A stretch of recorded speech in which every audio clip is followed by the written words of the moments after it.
How to remove duplicate contacts on iPhone. To get started, first of all go ahead and open up the phone application on your phone. Here, tap on the Contacts tab at the bottom to view your full address book.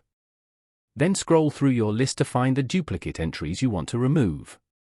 When you find multiple contacts under the same name, tap on one of them. It will show all the details for that entry. To begin the deletion process, tap the Edit button in the top right corner of the screen.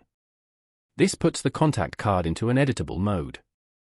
Now, scroll all the way to the very bottom of this screen and tap the red Delete Contact button. A confirmation alert slides up from the bottom to ensure you don't delete it by accident. Same way, you can delete multiple duplicate numbers by tapping on Delete Contact to permanently remove the entry. Following these steps, you can easily remove duplicate contacts on an iPhone. Thank you for watching.